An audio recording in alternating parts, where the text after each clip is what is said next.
is Shelbey Mitchell. I am the mental health counselor for the Delaware campus, and today we're going to talk a little bit about 8 tips to improve your mental health. So earlier we learned a little bit about mental wellness and overall mental well-being, so now we're going to focus a little bit further on mental health specifically. Okay, so these are the 8 topics that we're going to focus on. So improving your social connection, being physically active, learning new skills, finding meaning and purpose, giving to others, practicing mindfulness, using gratitude, and using self-compassion.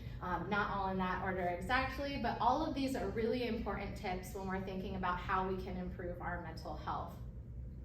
So the first one is improving your social connection. We just learned all about how to make friends, which, as we know, is extremely important. We are, as human beings, meant to be social creatures, and we are like pack animals. So having good relationships is vital to your mental health and well-being. So there's a lot of things that we can try to improve our relationships and build stronger connections with other people.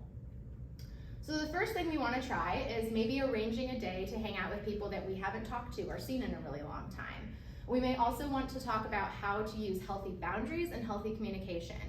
It's really important that we learn those things for healthy relationships in general. But what we don't want to do is only rely on social media to build connections. It's really easy to get in the habit of looking at our phones all the time, but that does not help us build meaningful relationships.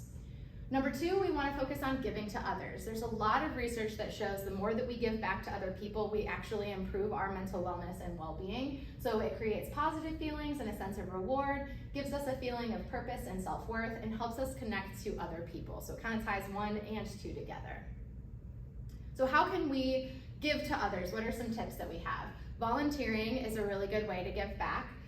Providing social supports to others, so remembering kind of on the don't side of things, it doesn't always have to be monetary when we're giving to others, it can be other things as well. So social supports are really important, and maybe donating to worthy causes. So donating clothes, if you have money to donate, doing so. Your food and maybe time, just donating time can be really important. Number 3, we're focusing on being physically active. So it's no secret that when we are physical, our brain releases feel-good chemicals. These are serotonin and dopamine. These are all things that come to treat depression, anxiety, stress, ADHD, and even short bursts of like 10 minutes of activity every day can improve your mental alertness, your energy, and your mental health. So we want to make sure that we are moving our body in some small way every day. It doesn't have to be anything crazy. Like Tim said, you don't have to go to the gym 7 days a week. Don't feel as though you have to spend hours at the gym.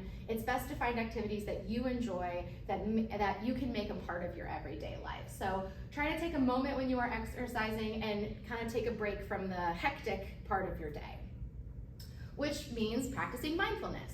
So mindfulness is an act of paying attention to the present moment.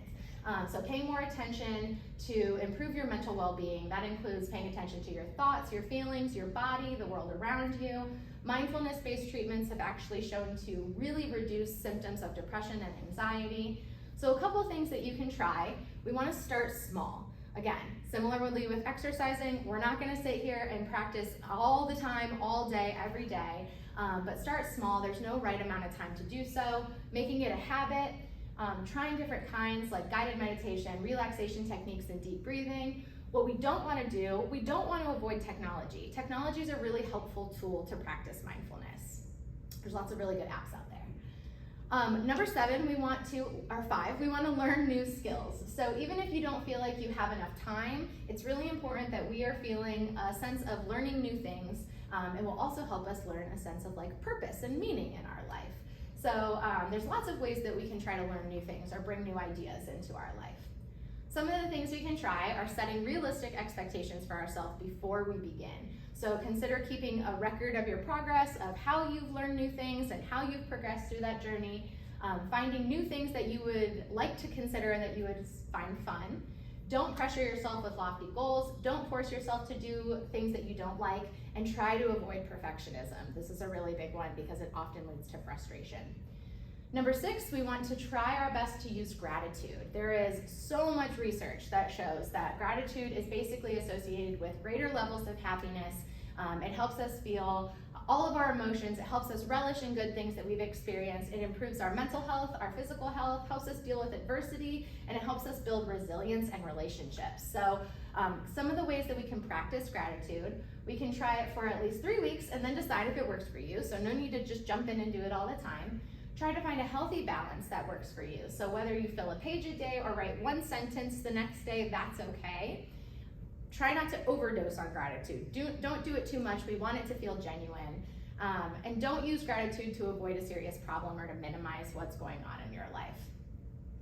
Number 7, we want to practice self-compassion. This is another really, really big one. So self-compassion has a ton of mental health benefits.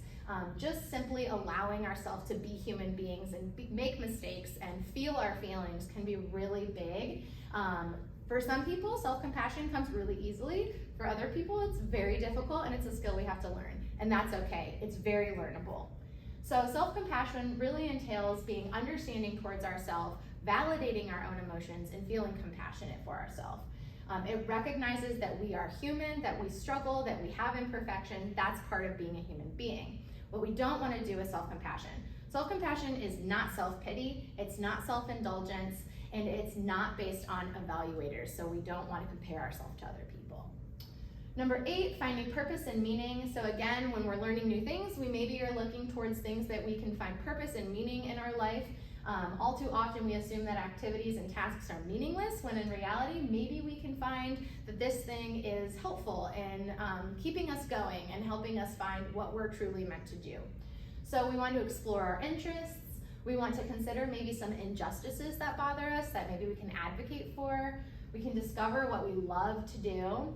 And it's okay that it doesn't feel right at first. It's okay if we feel like we're faking it a little bit. That is normal until we really find what is important to us. And don't worry if it takes time. For some people, it takes years, and that's all right. So Brene Brown is an awesome social worker in the mental health field, and she had this awesome quote: because true belonging only happens when we are present with our authentic and perfect selves to the world. Our sense of belonging can never be greater than our level of self-acceptance. So all of mental health is going to center around learning to accept who you are and learning to love yourself. And if you're ever interested in mental health counseling, my contact information is here on this slide. My email is smitchell81@cscc.edu, and I am here for any mental health support.